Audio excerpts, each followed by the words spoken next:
En el nombre del Padre, y del Hijo, y del Espíritu Santo. Amén. Hermanos y hermanas, paz y bien. El pasaje evangélico que hoy la Iglesia nos presenta para nuestra reflexión lo podemos encontrar en el llamado Discurso del Adiós, que fue dicho por el Señor Jesús en el contexto de la Última Cena y que el evangelista San Juan nos da a conocer. Un discurso en el cual el Señor Jesús revela a sus discípulos el mandamiento nuevo del amor y donde busca profundizar en su significado.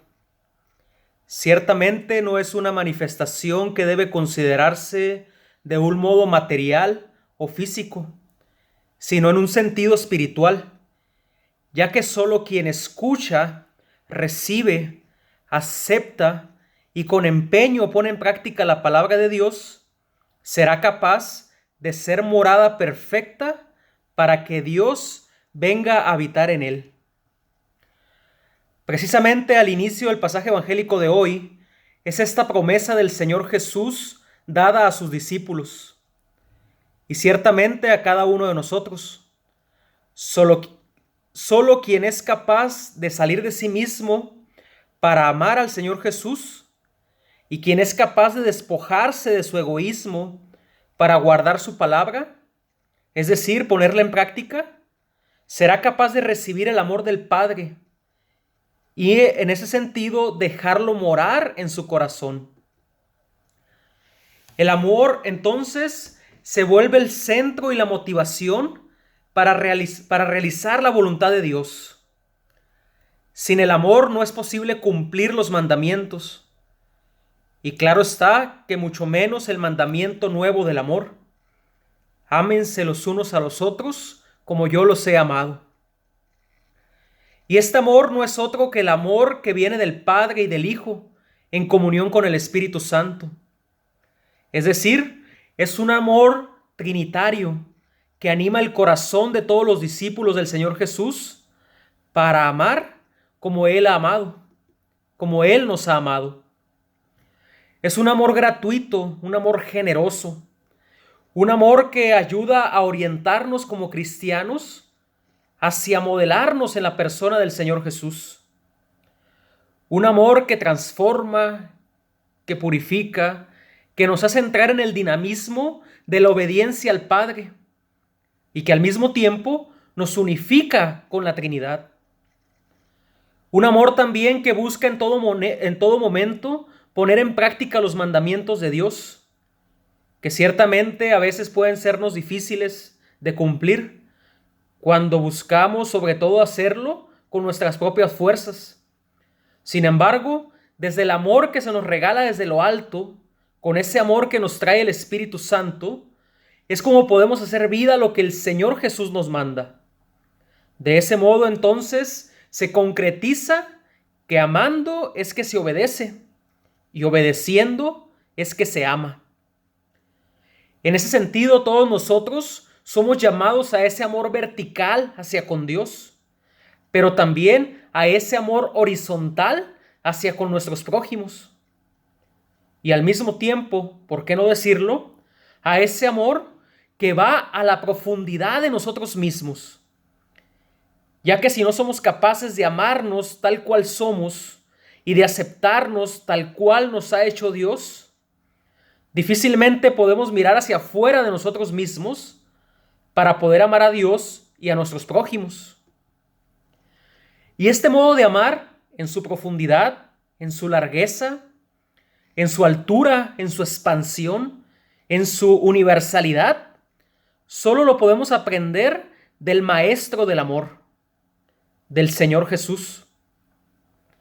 El pasaje evangélico de hoy manifiesta que el Señor Jesús les dijo a sus discípulos que mientras estaba con ellos o que mientras estuvo con ellos, les habló del amor, les enseñó del amor. Leemos en San Juan 14:25, les he dicho estas cosas, refiriéndose ciertamente al amor y a la obediencia, estando entre ustedes. Hemos de reconocer entonces que el Señor Jesús nos ha enseñado y nos sigue enseñando a amar.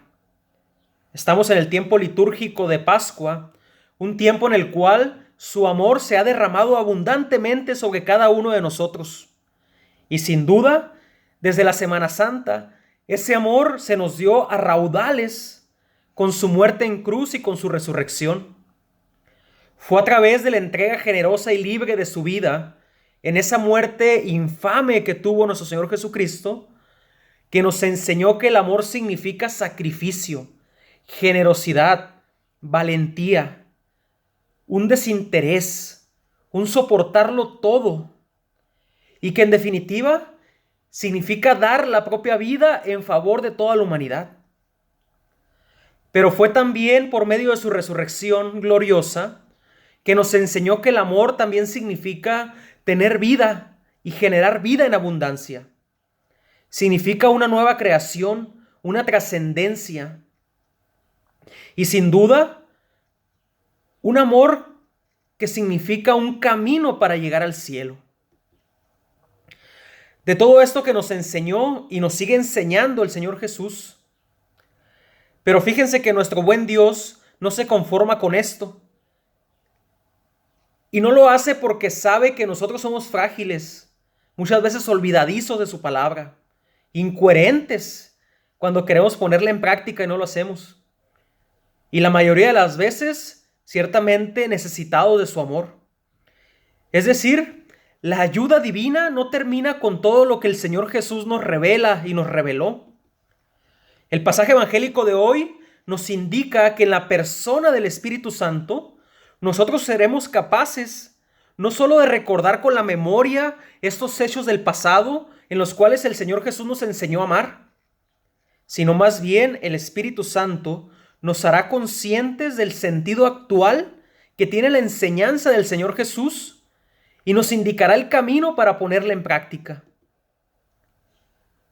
El Espíritu Santo les enseñará todo y les recordará todo lo que yo les he dicho.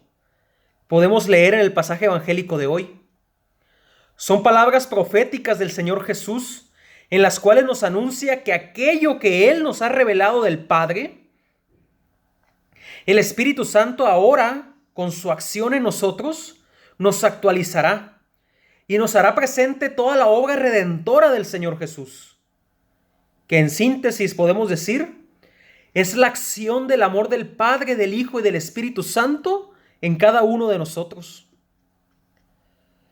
Hermanos y hermanas, ante estas maravillas que hoy se nos revelan, nuestros corazones deberían de latir con alegría, pero también latir con una inmensa gratitud hacia Dios Trino y Uno, ya que en nosotros se nos deposita toda la gracia del Altísimo y se nos dona una grande bendición que viene del cielo.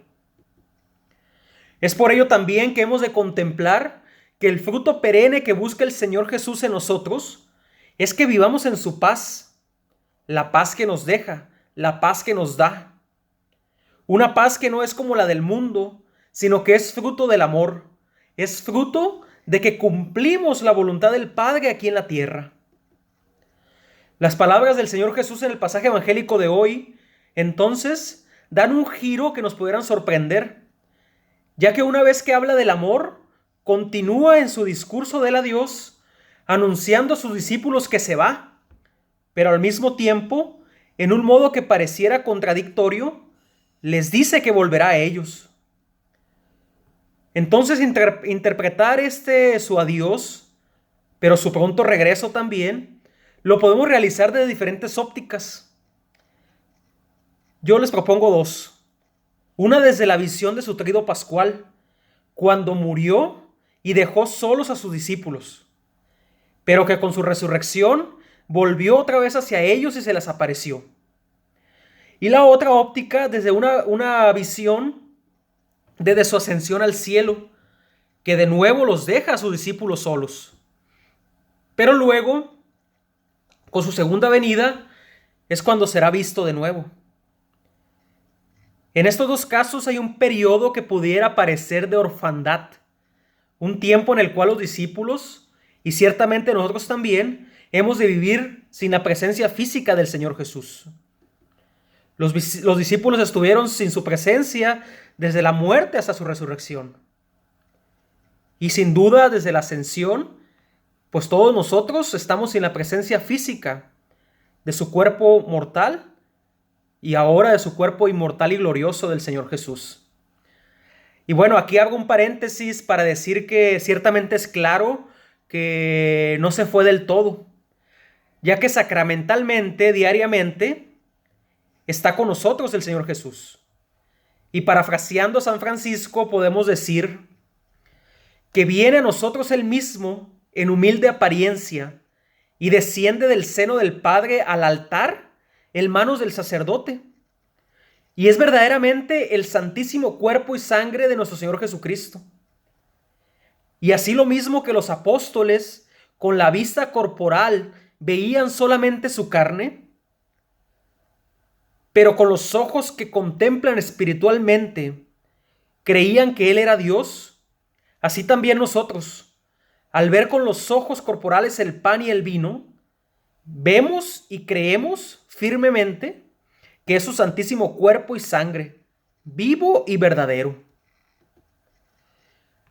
Y bueno, les decía anteriormente que en realidad, físicamente, con su cuerpo mortal, con ese cuerpo encarnado y que ahora es inmortal y glorioso, es que lo veremos solo después de su segunda venida. Sin embargo, el tema central no es tanto cuanto esto, que pudiera ser un poco confuso, sino el tema es la paz que viene de Él. Esa paz que se consigue a través del amor y a través de ser conscientes que realizando la voluntad del Padre es como nos podemos adaptar a esta, digamos, entre comillas, ausencia de nuestro Señor Jesús. Ya que sin duda la voluntad del Padre es que el Hijo, su Hijo muy amado, regresara junto a Él para sentarse en el trono de gloria que le pertenecía. Y desde ahí, ciertamente, en la segunda venida, volverá para juzgar a vivos y muertos, y su reino no tendrá fin, decimos en el credo. Y bueno, solo para concluir la presente reflexión, al final del pasaje evangélico hay una frase que nos pudiera quizá confundir. El Señor Jesús dice, porque el Padre es más grande que yo. Algunas interpretaciones erróneas pueden hacer caer a muchos cristianos en el pecado de la herejía, al creer que existe una subordinación del Señor Jesús con el Padre. Y al creer en esto significaría que la condición divina del Hijo, de ser de la misma sustancia del Padre, pues no existiría. ¿Por qué? Porque existe una subordinación. Jesús es menor que el Padre, en esta interpretación errónea. Y ciertamente, si se interpreta así, pues no existiría su sacrificio, su salvación para todos nosotros. En cambio, una verdadera interpretación nos debe de llevar a focalizar esta frase desde el contexto y la mentalidad judía, la cual indica o indicaba que el mensajero siempre tiene un rol inferior de acuerdo con aquel que lo ha enviado. Y en ese sentido, el Señor Jesús es el enviado del Padre. Es el encargado de manifestarnos la voluntad del Padre. Es el elegido de entre las tres personas de la Santísima Trinidad para entrar en el tiempo, para entrar en la historia, para entrar en nuestro mundo y anunciarnos la revelación. Pero esto no quiere decir que es sustancialmente menos que el Padre. Sigue siendo sustancialmente igual. Pero más bien indica esta venida del Señor Jesús solamente como su misión en este mundo por medio de su encarnación. Ciertamente como verdadero Dios y como verdadero hombre. Y bueno, después de esa explicación, pues ya para concluir, pidamos a Dios pues que nos regale el don de poder escucharlo a través de su Hijo Jesucristo. Y también ser dóciles al Espíritu Santo para que nos recuerde cada día y nos actualice esas palabras divinas que en nuestro lenguaje humano nos dijo el Señor Jesús. Pidamos también a Dios que nos done la gracia de la obediencia para que con amor pongamos en práctica sus mandamientos, sobre todo el mandamiento nuevo del amor. De ese modo, mediante la fe, la obediencia y el amor, podremos tener una relación más profunda y verdadera con Dios y sin duda con nuestros semejantes y ciertamente con nosotros mismos. En fin, creamos en las palabras del Señor Jesús, tengamos fe en sus palabras y que ellas en nosotros nos ayuden a ser signo ante el mundo de la veracidad del Evangelio, el cual, basándose en el amor, nos anuncia la salvación a la cual hemos sido llamados. Está en cada uno de nosotros responder. Y que la paz sea ese fruto que llevemos al mundo cuando portemos el Evangelio a todas las criaturas. Así sea, mis hermanos y mis hermanas. Dios les bendiga y bueno, hasta la próxima. Y como siempre, no se olviden de darle me gusta al video, de darle me gusta al canal y de compartirlo con sus seres queridos. Pase bien y hasta la próxima.